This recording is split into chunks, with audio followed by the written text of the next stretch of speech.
السلام علیکم ورحمۃ اللہ.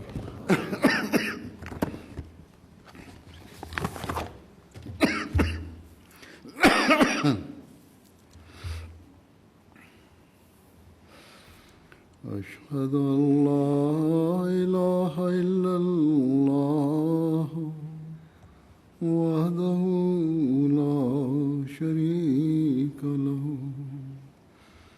وأشهد أن محمدا عبده ورسوله. أما بعد فأعوذ بالله من الشيطان الرجيم. بسم الله الرحمن الرحيم. الحمد لله رب العالمين الرحمن الرحيم مالك يوم الدين. إياك نعبد وإياك نستعين.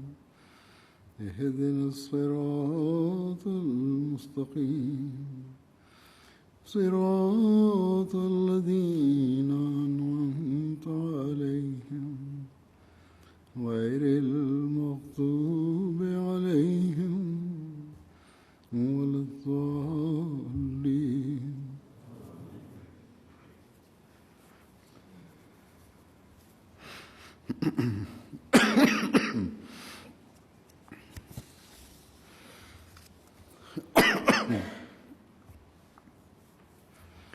اسپین مغربی ممالک کے ممالک میں سے تو ہے بے شک، لیکن معاشی استحکام کے لحاظ سے یورپ کے کم مستحکم ملکوں میں شمار ہوتا ہے. کام کے مواقع اور آمد اور معیار زندگی یورپ کے دوسرے ممالک مثلاً فرانس، جرمنی، ہالینڈ یا یو کے وغیرہ سے کم ہے یہاں، اور یہی عموماً بتایا جاتا ہے.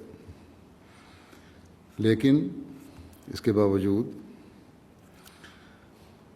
پاکستان کے مقابلے میں اس کے معاشی حالات پاکستان سے یہاں آنے والوں کے لیے بہتر ہیں.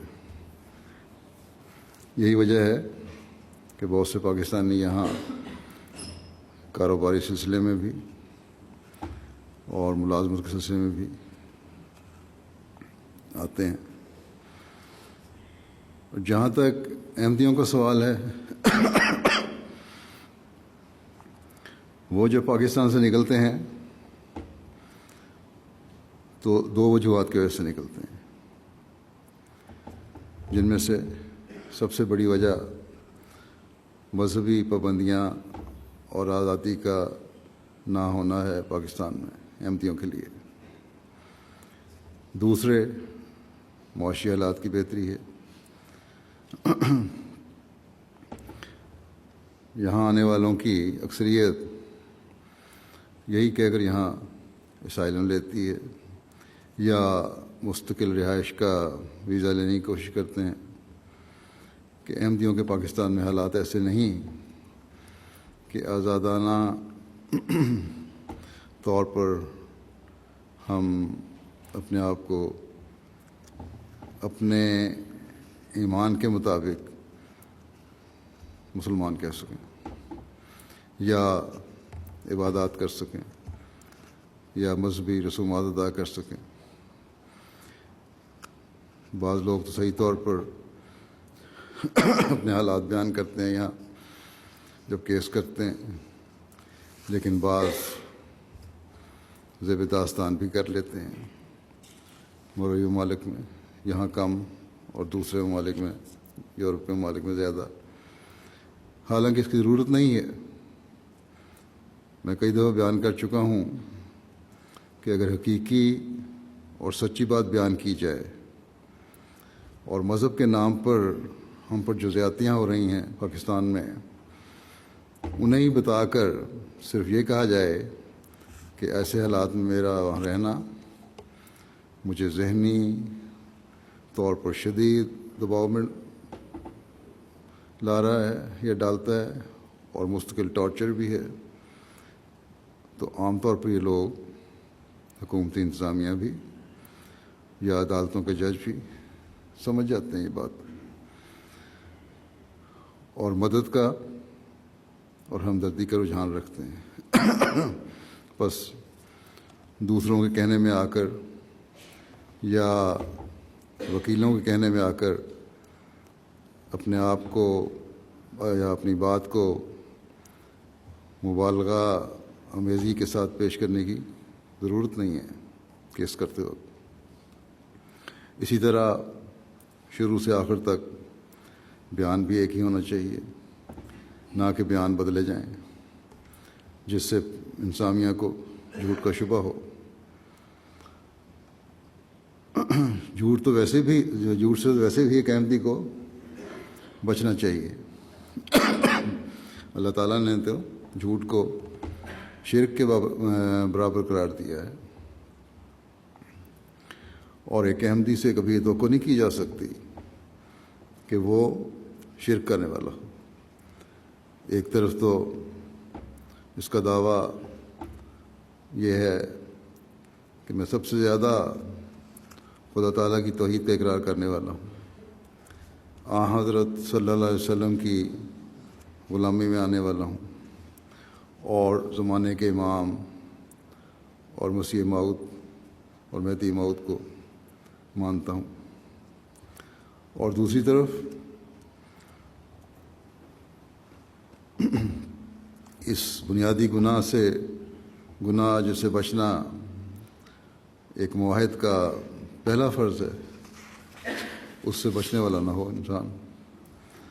بس اس لحاظ سے ہر احمدی کو اپنا جائزہ لینا چاہیے کہ دنیاوی فوائد کے حصول کے لیے ہم سے کوئی ایسی حرکت سرزد تو نہیں ہو رہی، یا ہم کوئی ایسی حرکت تو نہیں کر رہے جو ہمیں خدا تعالیٰ کے نزدیک انتہائی گناہ گار بنا رہی ہو۔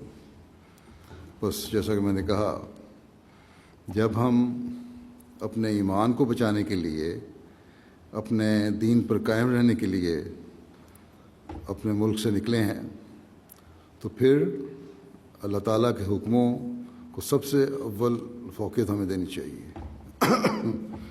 ہمیں دیکھنا چاہیے کہ احمدیت یعنی حقیقی اسلام قبول کرنے کے بعد ہماری ترجیحات کیا ہیں اور کیا ہونی چاہیے۔ اگر یہ ترجیحات خدا تعالیٰ کے احکامات کے مطابق نہیں تو ہم نے اس مقصد کو نہیں پایا جو مقصد تھا ہماری ہجرت کا، اور اگر یہ اس کے مطابق ہیں تو ہم نے اس ہجرت کے مقصد کو پا لیا، اور ایسی صورت میں پھر اللہ تعالیٰ کے فضل بھی ہمارے شامل حال ہوں گے۔ اگر ہماری بنیاد ہی جھوٹ پر ہے اور ہم نے دنیا کے حصول کو اپنا مقصد سمجھا ہوا ہے، تو پھر ہم اللہ تعالیٰ کے فضلوں کے وارث نہیں بن سکتے۔ اللہ تعالیٰ کو واحد ماننے والے، اللہ تعالیٰ کی عبادت کرنے والے کبھی شرک نہیں کر سکتے۔ وہ لوگ جنہوں نے اپنے مقصد پیدائش کی حقیقت کو سمجھا ہے، ان کی زندگی کا پہلا مقصد خدا تعالیٰ کی رضا کا حصول ہوتا ہے۔ ہمیں ہمیشہ یاد رکھنا چاہیے کہ دنیا کو حاصل کرنا اور دنیا کی رنگینیوں میں ڈوبنا ہمارا مقصد نہیں، اور نہ ہی یہ ایک مومن کا مقصد پیدائش ہے۔ اگر ہم خدا تعالیٰ کو راضی کرنے کے لیے اس کے بتائے ہوئے مقصد پیدائش کو حاصل کرنے کی کوشش کریں گے تو تبھی ہم حقیقی کامیابی حاصل کر سکتے ہیں، اس دنیا میں آنے کے مقصد کو پورا کر سکتے ہیں۔ یہ دنیا اور اس کی نعمتیں تو ہمیں مل ہی جائیں گی کہ اللہ تعالیٰ دین و دنیا کی نعمات سے اپنی طرف آنے والوں کو محروم نہیں رکھتا۔ اپنی رضا، اللہ تعالیٰ کی رضا حاصل کرنے کی کوشش کرنے والوں کو اللہ تعالیٰ دنیاوی نعمتوں سے بھی محروم نہیں رکھتا، بلکہ اللہ تعالیٰ نے ہمیں یہ دعا سکھائی ہے کہ مجھ سے دنیا و آخرت کی حسنات مانگو، جیسا کہ فرماتا ہے ربنا آتنا فی الدنیا حسنۃ وفی الآخرۃ حسنۃ وقنا عذاب النار۔ حضرت مسیح موعود علیہ الصلوۃ والسلام اس بارے میں فرماتے ہیں کہ انسان اپنے نفس کی خوشحالی کے واسطے دو چیزوں کا محتاج ہے، ایک دنیا کی مختصر زندگی اور اس میں جو کچھ مصائب اور شدائد، ابتلا وغیرہ پیش آتے ہیں ان سے امن میں رہے، دوسرے فسق و فجور اور روحانی بیماریاں جو اسے خدا سے دور کرتی ہیں ان سے نجات پاوے۔ دو باتیں ہیں انسان کے لیے، ایک دنیاوی مشکلات اور بیماریاں، ایک روحانی مشکلات اور بیماریاں، بس ان دونوں سے نجات پانے کی کوشش کرتا ہے انسان۔ فرمایا کہ تو دنیا کا حسنہ یہ ہے کہ کیا جسمانی اور کیا روحانی طور پر یہ ہر ایک بلا اور گندی زندگی اور ذلت سے محفوظ رہے۔ آپ فرماتے ہیں دیکھو، پھر مزید تشریح کرتے ہوئے ربانہ کی، اللہ تعالیٰ فرماتا ہے ربانہ آتنا فی الدنیا حسنۃ۔ یہاں جو فرمایا ربانہ، اس بارے میں آپ نے فرمایا کہ در حقیقت ربانہ کے لفظ میں توبہ ہی کی طرف ایک باریک اشارہ ہے۔ جب انسان ربانہ کہتا ہے اے ہمارے رب، تو یہ انتہائی یہ اللہ تعالیٰ کی طرف جھکتا ہے۔ فرمایا کیونکہ ربانہ کا لفظ چاہتا ہے کہ وہ بعض اور ربوں کو جو اس نے پہلے بنائے ہوئے تھے ان سے بیزار ہو کر اس رب کی طرف آیا ہے، اور یہ لفظ حقیقی درد اور گداز کے سوا انسان کے دل سے نکل ہی نہیں سکتا۔ ربانہ اگر حقیقی جب انسان کہتا ہے تو پھر ایک درد سے نکلتا ہے ربانہ۔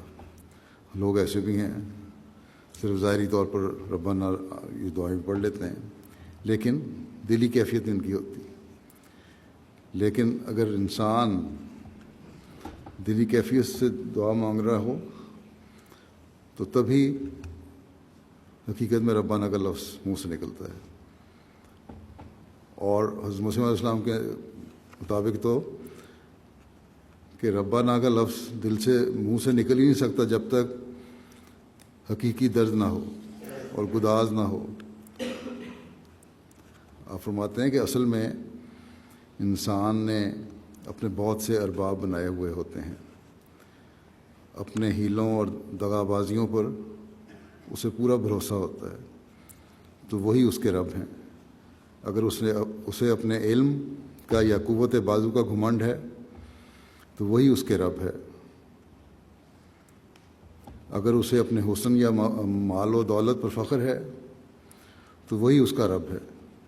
غرض اس طرح کے ہزاروں اسباب اس کے ساتھ لگے ہوئے ہیں، جب تک ان سب کو ترک کر کے ان سے بیزار ہو کر اس واحد لا شریک سچے اور حقیقی رب کے آگے سر نیاز نہ جھکائے اور ربانہ کی پر درد اور دل کو پگھلانے والی آوازوں سے اس کے آستانے پر نہ گرے، تب تک وہ حقیقی رب کو نہیں سمجھا۔ جیسا کہ میں نے کہا، لوگ کہتے ہیں ربانہ کی دعا بھی پڑھتے ہیں، لیکن فرمایا کہ حقیقی ربانہ اسی وقت ادا ہوتا ہے جب پردرد اور دل کو پگھلانے والی آواز نکل رہی ہو، اس حقیقت کو جانتا ہو کہ جب میں نے ربانہ کہا ہے تو میں ایک وحدہ لا شریک خدا کو پکار رہا ہوں جو میرا رب ہے. اور جب یہ ہوگا، آپ فرمایا کہ تبھی وہ حقیقی رب کو سمجھتا ہے، اسی سے دعا مانگتا ہے. بس فرمایا جب پس ایسی دل سوزی اور جان گدازی سے اس کے حضور اپنے گناہوں کا اقرار کر کے توبہ کرتا اور اسے مخاطب کرتا ہے کہ ربنا، یعنی اصل اور حقیقی رب تو ہی ہے، تو ہی تھا، مگر ہم اپنی غلطی سے دوسری جگہ بہکتے پھرتے رہے. اب میں نے ان جھوٹے بتوں اور باطل معبودوں کو ترک کر دیا ہے اور صدق کے دل سے تیری ربوبیت کا اقرار کرتا ہوں، تیرے آستانے پر آتا ہوں. بس یہ ہے وہ حالت جو خالص ہو کر اللہ تعالیٰ کے حضور جھکنے اور اس کی عبادت کرنے اور اپنے مقصد پیدائش کو سمجھنے کی حضرت مسیح موعود علیہ الصلوۃ والسلام ہم میں دیکھنا چاہتے ہیں. جب ہم اس طرح اپنے رب کو پکارنے کا حق ادا کریں گے تو دنیا کی حسنات بھی ہمیں مل جائیں گی اور آخرت کی حسنات بھی ملیں گی. بلکہ دنیا کی حسنات بھی انسان آخرت کی حسنات کے حصول کے لیے ہی مانگتا ہے، تاکہ صحت ہو تو اللہ تعالیٰ کی عبادت کا حق ادا ہو. صحت ایک دنیاوی خیر ہے، بھلائی ہے، حسنات میں شامل ہے. اگر صحت ہوگی تو عبادت بھی صحیح طرح انسان کر سکتا ہے. مال ہو تو اس کو اللہ تعالیٰ کے دین کی خاطر اس کی قربانی کا حق ادا کر سکتا ہے. اس کے بندوں کے حقوق کی ادائیگی کی توفیق اسے مل سکتی ہے. بس اس اہم اصول کو ہمیشہ سامنے رکھنا چاہیے. عبادت کا حق ادا کرنے کی بات ہوئی ہے تو اس بارے میں ہمیشہ ہمیں یہ بھی یاد رکھنا چاہیے کہ یہ اس وقت ادا کرنے کی کوشش ہو سکتی ہے جب ہم اللہ تعالیٰ کے حکم کے مطابق اپنے پیدائش کے مقصد کو پورا کرنے والے بھی ہوں گے. اس کے بارے میں اللہ تعالیٰ فرماتا ہے وَمَا خَلَقْتُ الْجِنَّ وَالْإِنسَ إِلَّا لِيَعْبُدُونِ، اور میں نے جنوں اور انسانوں کو صرف اپنی عبادت کے لیے پیدا کیا ہے. بس اللہ تعالیٰ کے احکامات کی طرف ہم جب دیکھتے ہیں تو ایک حکم کے بعد دوسرا حکم جس طرف ہمیں لے کر جاتا ہے وہ یہی ہے کہ خدا تعالیٰ کو کبھی نہ بھولو. تمہاری دنیاوی کوششیں بھی تمہیں اللہ تعالیٰ کے ذکر سے غافل کرنے والی نہیں ہونی چاہیے، اور نہ کبھی دنیاوی خواہشات کی تکمیل صرف دنیا حاصل کرنے کی غرض سے تمہارا مطمع نظر ہو. حضرت مسیح علیہ الصلوۃ والسلام اس بارے میں ایک جگہ فرماتے ہیں کہ اللہ تعالیٰ فرماتا ہے کہ میں نے جن اور انسان کو اس لیے پیدا کیا ہے کہ وہ مجھے پہچانیں اور میری پرستش کریں. بس اس آیت کی روح سے اصل مدعا انسان کی زندگی کا خدا تعالیٰ کی پرستش اور خدا تعالیٰ کی معرفت اور خدا تعالیٰ کے لیے ہو جانا ہے. یہ تو ظاہر ہے، فرماتے ہیں کہ یہ تو ظاہر ہے کہ انسان کو تو یہ مرتبہ حاصل نہیں ہے کہ اپنی زندگی کا مدعا اپنے اختیار سے آپ مقرر کرے، کیونکہ انسان نہ اپنی مرضی سے آتا ہے اور نہ اپنی مرضی سے واپس جائے گا، بلکہ وہ ایک مخلوق ہے اور جس نے پیدا کیا اور تمام حیوانات کی نسبت عمدہ اور اعلیٰ قوا اس کو عنایت کیے، یعنی باقیوں کی نسبت انسان کو اشرف المخلوقات بنایا، بہترین قوات عنایت کیے، اسی نے اس کی زندگی کا ایک مدعا ٹھہرا رکھا ہے، خواہ کوئی انسان اس مدعا کو سمجھے یا نہ سمجھے. مگر انسان کی پیدائش کا مدعا بلا شبہ خدا تعالیٰ کی پرستش اور خدا تعالیٰ کی معرفت اور خدا تعالیٰ میں فانی ہو جانا ہی ہے۔ بس جب انسان اس مدعا کو سامنے رکھتا ہے تو وہ حقیقی مومن بنتا ہے اور دنیا کی حسنات کو بھی خدا تعالیٰ کی رضا کے حصول کا ذریعہ بناتا ہے۔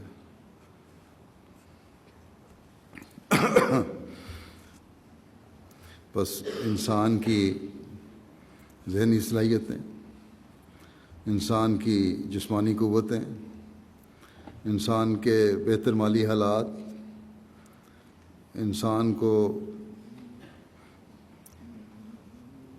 موجودہ زمانے کی ایجادات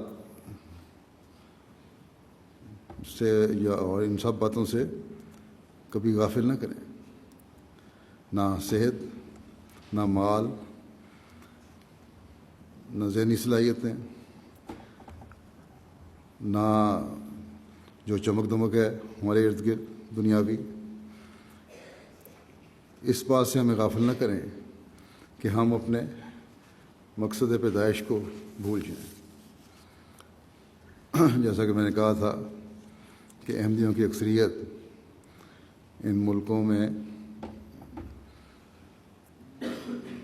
دین کی وجہ سے آئی ہے، مذہبی پابندیوں کی وجہ سے آئی ہے جو ان کو اپنے ملک میں تھیں۔ بس اس بات کو ہمیشہ سامنے رکھیں۔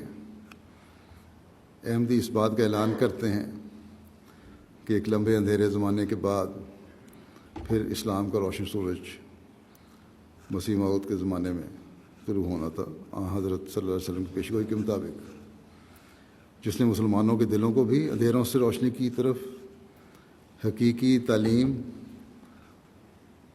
اور بدعات سے پاک تعلیم بتا کر لانا تھا، اور غیر مسلموں کو بھی اسلام کی حقیقی خوبصورت تعلیم بتانی تھی۔ ان ملکوں میں آ کر اب ہر احمدی کا فرض بنتا ہے کہ وہ اس اہم فریضے کو پوری طرح ادا کرنے کی کوشش کریں۔ ہر جگہ جہاں احمدی ہیں اپنے ماحول کو بتائیں کہ حقیقی اسلام کیا ہے۔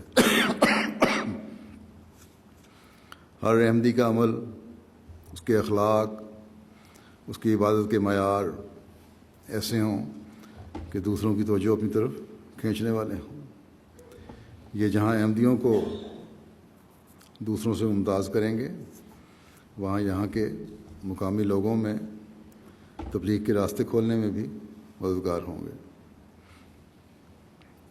بس اس بات کو ہر احمدی کو سمجھنے کی ضرورت ہے کہ ایک بہت بڑا مقصد ہے یہ ہر احمدی کا، کہ پہلے خود اپنے مقصد پیدائش کو سمجھنا ہے اس نے، اور پھر دوسروں کو اس مقصد پیدائش کو سمجھنے کی طرف توجہ دلانی ہے۔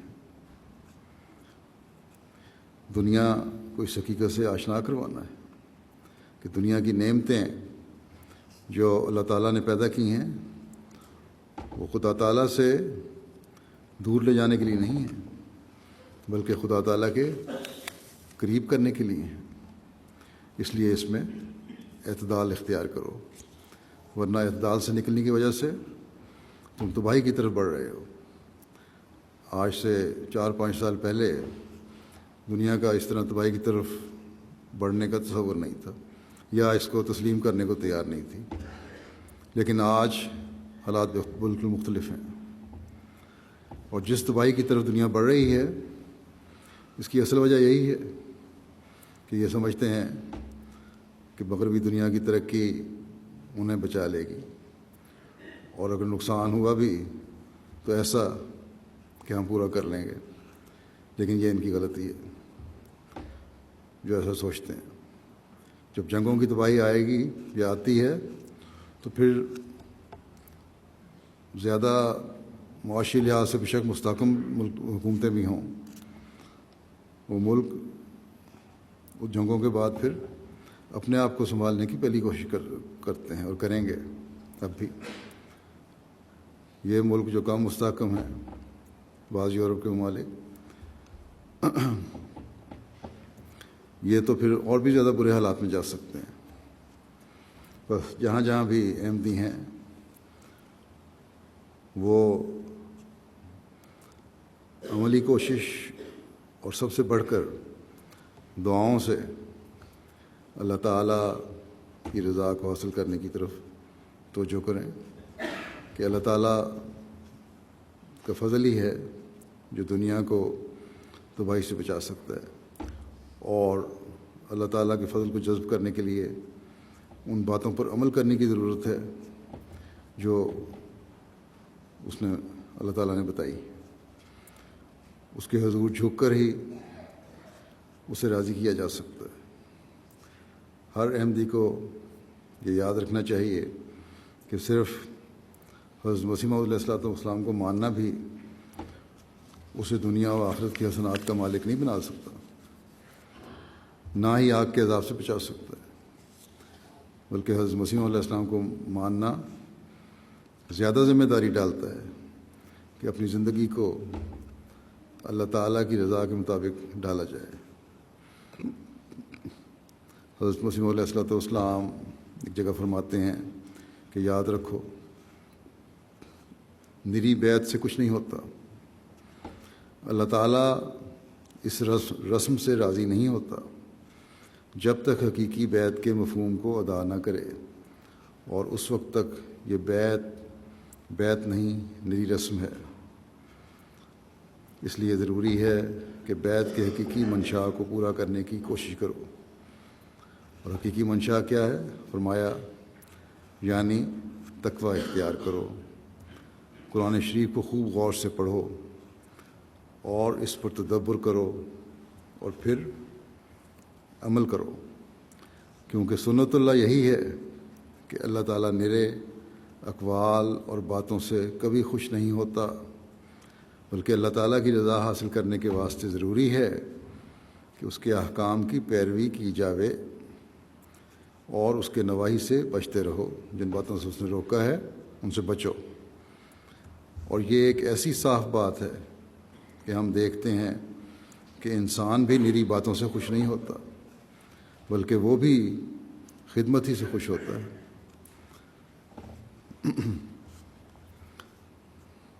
سچے مسلمان، آپ فرماتے ہیں کہ سچے مسلمان اور جھوٹے مسلمان میں یہی فرق ہوتا ہے کہ جھوٹا مسلمان باتیں بناتا ہے، کرتا کچھ نہیں، اور اس کے مقابل پر حقیقی مسلمان عمل کر کے دکھاتا ہے، باتیں نہیں بناتا۔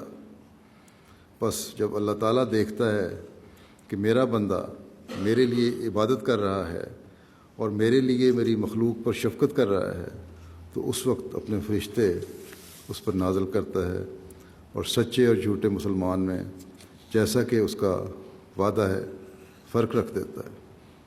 بس ہم میں سے ہر ایک کا فرض ہے کہ وہ سچا مسلمان بننے کی کوشش کرے۔ یہ جو دنیا کی حسنات اور نعمتیں ہیں ان سے فائدہ اس لیے اٹھائے کہ یہ آخرت کے حسنات کا وارث بنانے والی ہوں۔ ہم اپنی باتوں کے حق ادا کرنے والے بنیں۔ دین کی وجہ سے بامر مجبوری جو ہمیں اپنے ملکوں کو چھوڑنا پڑا ہے، تو یہاں آ کر پھر اس پر دینی تعلیمات پر عمل کرنے کا حق ادا کرنے والے بنیں۔ اللہ تعالیٰ سب کو اس کی توفیق عطا فرمائے۔